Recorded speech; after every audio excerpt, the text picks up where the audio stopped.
the corner of the housetop than inside with a brawling woman.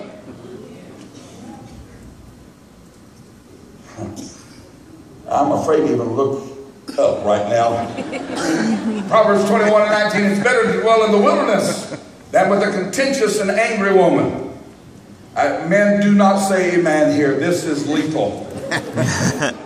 Proverbs 27:15, a continual dropping in a very rainy day and a contentious woman are alike. Drop, drop, drop. Tell the drip to shut up, drop. Proverbs 11:22. This is new. As a jewel of gold in a swine's snoot, so is a snout. So is a woman without discretion. A virtuous woman, Proverbs 12:4, is the crown of her husband, but she that maketh him ashamed is as rottenness in his bones.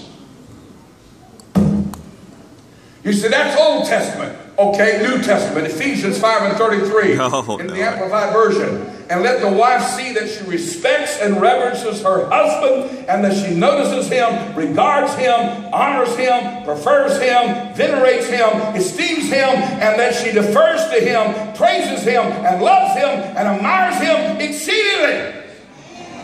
You want to make your man happy? Kill him with love. Ladies, God wants you to be a wise woman who buildeth her house. What's this? I know what time it is. I know what time it is. And I'll figure out when to land the plane. I just don't have it figured out yet. But I found one of the most interesting passages the other day while flipping through the Bible. Watch this. Put it up, guys. Ruth 4:11. And all the people that were in the gate and the elders said, we are witnesses. The Lord maketh the woman, which is Ruth, maketh the woman that is to come into thy house like Rachel and Leah, which two did build the house of Israel. The Lord maketh the woman like Rachel and Leah. Rachel and Leah were used by the elders and the blessing of Boaz's life, because Rachel and Leah figured out how to maintain a stable home, a stable marriage, and was blessed with an established house because Rachel and Leah maintained their love and obedience toward God and their husband Jacob. They were not foolish, they were not selfish, they were not rebellious, they were not contentious. Not one time do you ever hear Rachel and Leah arguing with Jacob. And the proof of this is that the Lord built the entire house of Israel from them. Do you see that? The Lord built the entire house of Israel and said, this is the pattern.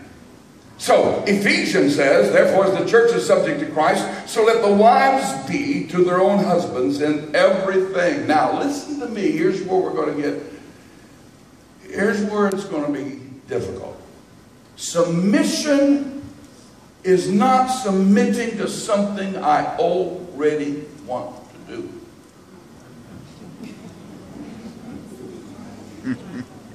Submission is saying, I have this mission that is important enough that I'm willing to sacrifice my opinion.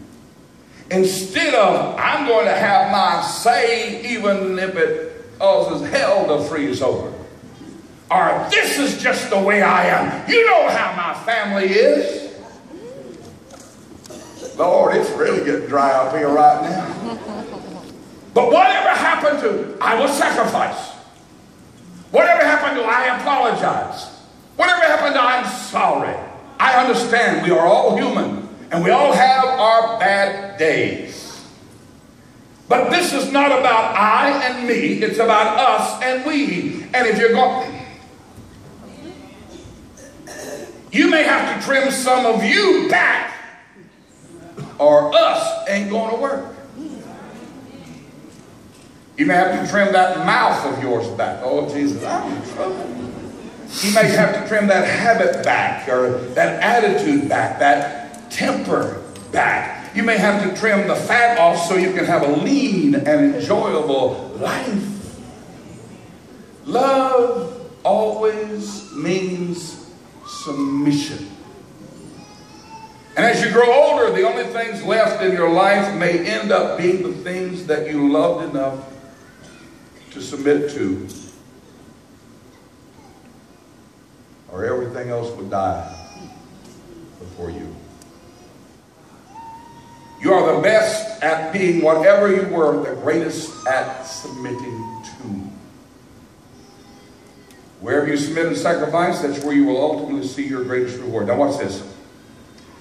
The men have a very difficult charge. Okay, ladies, that was your cup of tea. Now we're going on to the men.